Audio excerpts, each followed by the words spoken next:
လုံးပဲမင်္ဂလာပါကျွန်တော်ဆက်ပြီးတော့ basic excel lesson ရဲ့ lesson number 7ပေါ့နော်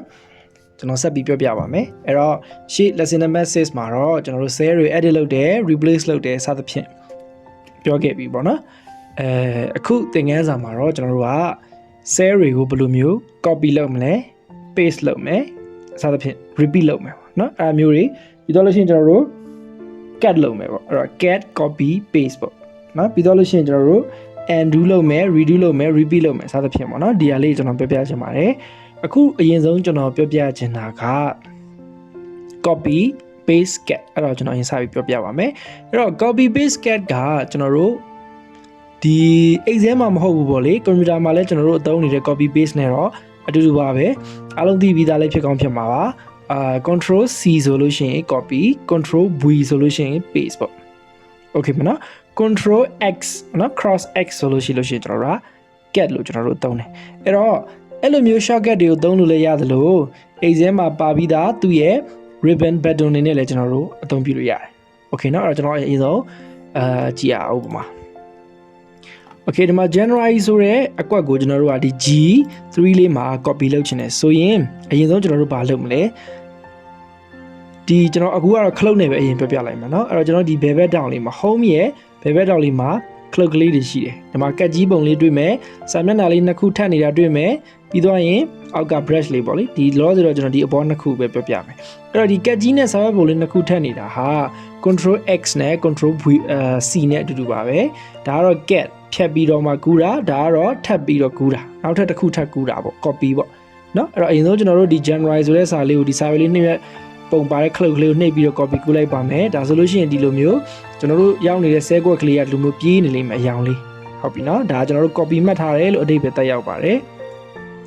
ပြီးသွားရင်ကျွန်တော်တို့လိုချင်တဲ့နေရာကိုတစ်ချက်ထောက်လိုက်မယ်နော်ပြီးသွားရင်ကျွန်တော်တို့ဒီမှာ paste ဆိုတဲ့ဟာရှိတယ်အကြီးကြီးပဲဟုတ်ပြီနော်သူကတော့ခလုတ်ထဲမှာအကြီးဆုံးပေါ့ဒီ3 gram အဲ့တော့ paste လို့ရေးထားတယ်အဲ့နေရာလေးကိုကျွန်တော်တို့ click တစ်ချက်နှိပ်လိုက်မယ်ဒါဆိုရင်ခုနကကျွန်တော်တို့ copy ကူးလိုက်တော့ January ဟာဒီ January စီရောက်သွားပြီသို့တော့ခုန copy လို့ကျွန်တော်ယူထားတဲ့ January မှာအခုလိုမျိုးပြေးနေတော့မယ်ဘာကြောင့်လဲဆိုတော့ကျွန်တော်တို့ကဒီနေရာမှာ copy command ကိုပေးထားတာဖြစ်တယ်အဲ့လိုပြေးနေတာဖြစ်တယ်အဲ့တော့တကယ်လို့ကျွန်တော်တို့ကအဲ့ဒါကိုဖျောက်ချင်တယ်ဆိုလို့ရှိရင် keyboard မှာရှိတဲ့ escape ကိုကျွန်တော်နှိပ်လိုက်လို့ရတယ်ဒါမှမဟုတ်လည်း double click နဲ့တခြားနေရာမှာရွေးလိုက်လို့ရှိရင်လည်းပျောက်သွားလိမ့်မယ်ဟုတ်ပြီနော်ဒါကတော့ကျွန်တော်တို့ copy လုပ်တာပေါ့တကယ်လို့ကျွန်တော်တို့က copy မဟုတ်ဘဲနဲ့ဒီက January ကိုဒီဘက်ကိုရွှေ့ချင်တယ်ဆိုရင်ကြတော့ cat နဲ့ paste နဲ့သုံးမယ် okay နော် cat နဲ့ paste နဲ့သုံးမယ်ကျွန်တော်လုပ်ကြည့်ရအောင်ဒီတစ်ခါကျွန်တော်ဒီ total လုပ်ကြည့်မယ် total နေရာမှာကျွန်တော်တို့ control C နှိပ်လိုက်မယ်ဒီခါကျွန်တော်ဒီခလုတ်ကိုမသုံးတော့ဘူး control C ကိုနှိပ်လိုက်မယ်ဒါဆိုလို့ရှိရင်လည်းအတူတူပဲဒီမှာအရောင်တွေပြေးနေပြီဒါဆိုဒီနေရာဟာကျွန်တော်တို့ copy ကူးလို့ရတဲ့နေရာဖြစ်တယ်ပေါ့ဟုတ်ပြီနော် oh sorry ကျွန်တော်ခုနကပြောတာ cat လုပ်မယ်ပြောတာနော် control C မနှိပ်ကြဘူးဒီ cat ကြီးလေးနှိပ်ကြမယ်အဲ့တော့ကျွန်တော်တို့ဒီ total ရွေးမယ်ပြီးတော့ကျွန်တော်ဒီ cat ကြီးပုံလေးကိုနှိပ်လိုက်မယ်ခုနကလိုအရောင်လေးပြေးနေတယ်ပြီးတော့ဒီ January ရဲ့ဘေးနားမှာတစ်ချက်နှိပ်လိုက်ရွေးလိုက်မယ်ပြီးတော့ဒီ paste ကိုကျွန်တော်နှိပ်လိုက်မယ် control V နှိပ်လည်းရပါတယ် okay ဒါဆိုလို့ရှိရင်ဒီကဟာကိုကတ်ကြီးနဲ့ဖြတ်ပြီးတော့ဒီဘက်ကိုပို့လိုက်တယ်ဆိုတဲ့သဘောတရားအတူတူပါပဲရမယ်နော်ခုနကတော့ကျွန်တော်တို့ကဆင့်ပွားပြီးတော့ကူးတာအခုကကြောက်ကျွန်တော်တို့ဖြတ်ပြီးတော့ကူးတာဒါကြောင့်မလို့ copy နဲ့ cat ဆိုပြီးတော့ခေါ်တာဖြစ်တယ်ပေါ့နော် okay အဲ့ဒါဆိုရင်ကျွန်တော်တို့ပြီးသွားပြီဆိုလို့ရှိရင်ကျွန်တော်တို့ကတခြားနောက်ထပ်နီးလန်ဘာရှိအောင်မလဲဆိုလို့ရှိရင်အဲ့လိုမျိုးခလုတ်ကိုကျွန်တော်တို့ဒီမှာရှိတဲ့ဟာတွေမသုံးမဲ့နဲ့ကျွန်တော် drag လဲဆွဲပြီးရွေးလို့ရတယ်ဘယ်လိုလုပ်ရလဲဆိုလို့ရှိရင်ဥမာဒီtotal ကိုကျွန်တော်ပြန်ပြီးတော့ဖြတ်လိုက်မယ်နော်ဒီ total ဆိုတဲ့ဟာကိုကျွန်တော်ခုနဒီနေရာကနေဒီနေရာကိုရွှေ့ကျင်တယ်ဆိုရင်ခုနကတော့ကျွန်တော်တို့ဒီကတ်ကြီးပုံသုံးပြီးတော့လုပ်တယ်ဒီတစ်ခါကျွန်တော်တို့တခြားနီးလန်သုံးပြီးတော့လုပ်ကြည့်အောင်ဒီ total ဆိုတဲ့အကွက်ရဲ့ညာဘက်ထောင့်လေးကိုကျွန်တော်သွားလိုက်ပါသွားလို့ရှိရင်အခုလိုပုံစံလေးဖြစ်တဲ့အထိ mouse လေးကိုရွှေ့လိုက်ပေါ့မြားလေးကအပေါ်ဘေးဘယ်ညာအောက်ပေါ့အဲ့လိုလေးမြားလေးဖြစ်နေပြီဆိုရင်ဒါကျွန်တော်တို့တွေလုပ်လို့ရပြီအဲ့တော့အဲ့ဒါလေးကိုကျွန်တော်တို့ဖိနော် mouse မှာရှိတဲ့ left click ပေါ့နော်ခလုတ်ကိုကျွန်တော်တို့ဖိလိုက်မယ်ဖိပြီးတော့ကျွန်တော်တို့ဒီလိုမျိုးရွှေ့မယ်လုံးဝခလုတ်ကိုမလွတ်နိုင်ဘူးနော်လုံးဝခလုတ်ကိုမလွတ်နိုင်အောင်ဖိထားပြီးတော့ဆွဲမယ်ကျွန်တော်လိုချင်တဲ့နေရာရောက်ပြီဆိုတော့မှကျွန်တော်လွတ်လိုက်မယ်okay ဒါဆိုလို့ရှိရင်ဒီနေရာမှာရှိနေတဲ့နေရာဒီဘက်ကိုရောက်သွားတယ်ဒါကလည်းနောက်ထပ် cat နီလန်တစ်မျိုးဖြစ်တယ်ပေါ့နော် okay ဒါဆိုလို့ရှိရင်အားလုံးပဲ ဒီဟာကိုနားလည်မယ်လို့ကျွန်တော်ယူဆတယ် control C control V နဲ့ control X တို့ဖြစ်တယ်โอเคเนาะနောက်တစ်ခုကကျတော့ကျွန်တော်တို့ဒီအရှိရသင်ခန်းစာတွေမှာလည်းသင်ကြားမှုတယ်quick access toolbar တွေရှိတယ်မလားအဲဒီ quick access toolbar ပေါ်မှာကျွန်တော်တို့ကဒီမြားလေးနှစ်ခုတွေ့လိမ့်မယ် undo နဲ့ redo ကတော့ပြောင်းနေတယ်ခဏလေးပေါ်လာလိမ့်မယ်ကျွန်တော်တို့ဒါ redo အတွက်ဘာမှမလုပ်ရသေးတဲ့အတွက်အဲ့တော့ဒီနေရာမှာအဲ့ဒါကိုဘယ်လိုသုံးလဲဆိုတော့ကျွန်တော်ရှင်းပြပါမယ်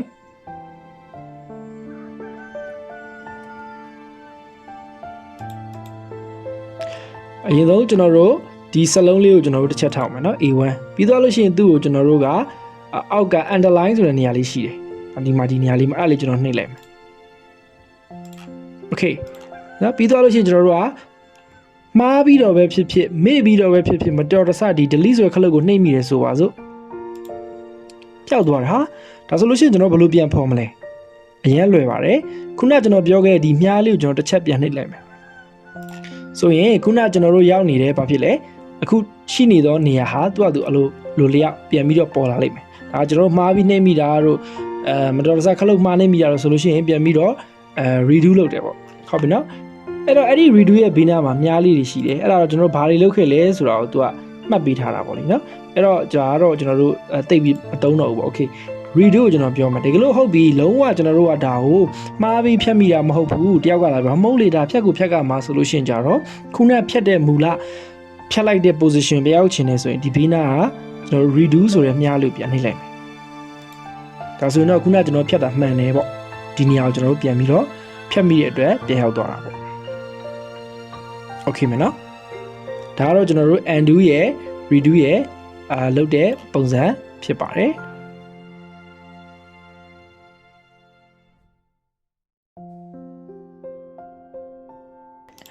โอเคကျွန်တော်နောက်တစ်ခုပြချင်တာကတော့ repeat ပေါ့ repeat ဆိုတာကကျွန်တော်တို့ကcell တစ်ခုမှာကျွန်တော်ဘာလုပ်လဲဆိုတော့နောက်တစ် cell တစ်ခုမှာ repeat လုပ်တယ်ပေါ့နော်အဲ့အတိုင်းပြန်လုပ်တယ်ပေါ့အဲ့တော့ကျွန်တော်တို့ကဒီ January ဆိုတဲ့စလုံးလေးကိုဒီ bold ဆိုပြီးတော့အမဲအောင်လေးတင်လိုက်မယ်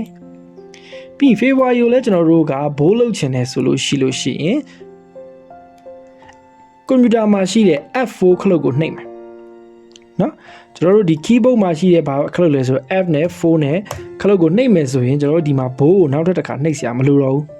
ကျွန်တော်ပြန်ပြောမယ်နော်Okay ဒီ January ဆိုတဲ့စလုံးလေးကိုကျွန်တော်တို့အမဲအောင်ချင်မယ် bold လုပ်မယ်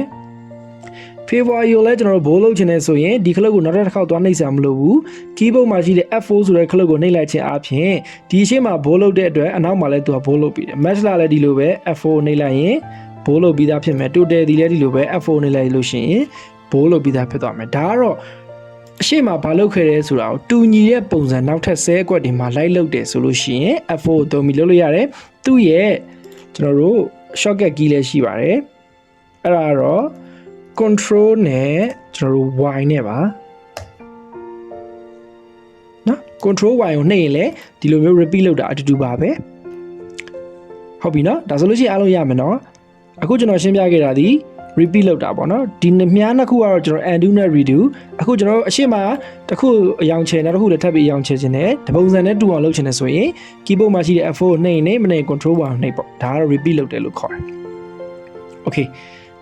ဒါဆိုလို့ရှိရင်ကျွန်တော်ခုနပြောခဲ့တဲ့အရှိကိုပြန်သွားမယ်ကျွန်တော်ခုနကတော့ copy တွေ paste တွေလုပ်ခဲ့တယ်အဲ့တော့အဲ့ဒီ copy paste မှာနောက်ထပ် paste option လေးတွေရှိသေးတယ်အဲ့လေးကျွန်တော်ပြပြမယ်ပေါ့နော်ဒါကိုကျွန်တော်ဖြတ်လိုက်မယ် okay okay ဟုတ်ပြီဆိုတော့အခုကျွန်တော်ကဒီ January ကနေ February ခုနကျွန်တော်အရှိမ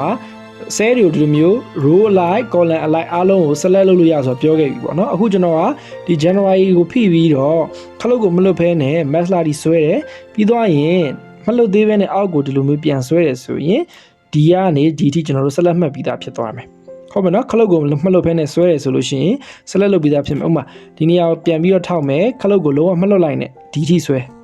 ပြီးတော့မလွတ်နဲ့အောင်အောက်ထိပြန်ဆွဲဒါဆိုလို့ရှိရင်ဒီလိုအကွက်အားလုံးကို select ရွေးပြီးသားဖြစ်သွားတယ်အဲ့ဒါကိုကျွန်တော်တို့က copy လုပ်မယ်ဆိုရင်ခုနကကျွန်တော်ပြောခဲ့တဲ့အတိုင်းပဲဒီ copy ဆိုတဲ့စာရွက်ကလေးကိုနှိပ်နေမနေ့ control C ကိုနှိပ်ပြီးတော့ကျွန်တော်ကဒီအောက်ဖက်လေးမှာကျွန်တော်တို့က paste လုပ်မယ်ဆိုတော့ဒီနေရာမှာစပြီးလုပ်မယ်ရွေးလိုက်မယ်အဲ့ခါမှာ control V လို့နှိပ်လိုက်ရင်တော့ခုနတမယိုးကြအတိုင်းဒီပုံစံနဲ့ဒီမှာ copy ကူးပြီးသားဖြစ်သွားမှာပေါ့ ဟုတ်မလားဒီလိုဖြစ်သွားလိမ့်မယ်ဒါပေမဲ့ကျွန်တော်တို့ကဒီထက်ပိုပြီးတော့ခက်ဆန်းဆန်းလေးလုပ်ကြည့်မယ် redo ပြန်လုပ်ရအောင် sorry undo ပြန်လုပ်ရအောင်ဘယ်လိုလုပ်မလဲဆိုရင်ဒီနေရာကိုတစ်ချက်ပြန်ထောက်ပါဒီ pick ဆိုတဲ့အောက်မှာမြားလေးရှိတယ်ဒီရှားလေးကြည့်စေချင်တယ်မြားလေးကိုကျွန်တော်နှိပ်မယ်ပြီးတော့ကျွန်တော်ဒီမှာထပ်ပြီးတော့ရွေးချယ်စရာတွေပေါ်လာပါတယ် paste နဲ့ပတ်သက်တဲ့ရွေးချယ်စရာတွေပေါ်လာတာပေါ့အဲ့တော့အဲ့မှာအများကြီးပဲတခုချင်းစီပေါ်မှာကျွန်တော်တို့မနှိပ်သေးဘဲနဲ့ mouse လေးကိုရွှေ့ကြည့်လို့ရှိရင်သိလိမ့်မယ် okay အဲ့တော့ကျွန်တော်တို့ဒီနေရာမှာဘာလို့သုံးပြမလဲဆိုရင် transport လို့ပြောပြမယ်အဲ့ transport ဆိုတဲ့ဟာလေးကိုကျွန်တော်နှိပ်လိုက်မယ်ဆိုရင်ကြတော့ copy paste ဒီဘယ်လိုဖြစ်သွားလဲဆိုလို့ရှိရင်ဒီမှာကျွန်တော်တို့ January February March ကို column အလိုက်ရေးထားတယ် transport page ကိုသုံးလိုက်ခြင်းအပြင် January February March ကဘယ်လိုဖြစ်သွားလဲဆိုတော့ row လိုက်ပြန်ဖြစ်သွားတယ်တွေ့မယ်နော် January February March ဒီမှာ January February March ရမယ်နော်ဒါ transport ရဲ့ page ထဲမှာ transport လုပ်တဲ့ပုံစံဖြစ်ပါတယ် okay အဲ့တော့အဲ့ total ကိုကျွန်တော်တို့ကူးလို့မရဘူးလားကြည့်ရအောင်အဲ့တော့ total ဆိုတဲ့ဟာကိုကျွန်တော်တို့ဒီနေရာမှာ formula ပေါ့နော်ပါတဲ့အတွက်သူ့ကိုကျွန်တော် copy ကူးလိုက်မယ်ပြီးတော့ကျွန်တော်ဒီအောက်မှာ paste လုပ်မယ်ဒီမှာ error တက်သွားပါတယ်ဘာကြောင့်လဲဆိုတော့သူဒီ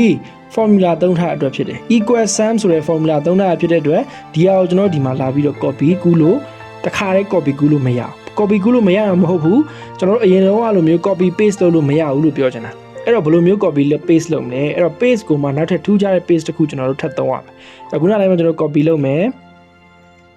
ပြီးတော့ဒီနေရာမှာရွေးမယ်တခါတည်း paste မလုပ်နဲ့သူ့ရဲ့ paste အောက်ကမြားလေးကိုနှိပ်မယ်ပြီးတော့ဒီမှာရှိတဲ့1 2 3ဆိုတဲ့ဟာလေးရှိတယ်အဲ့ဒါတော့ value ပါ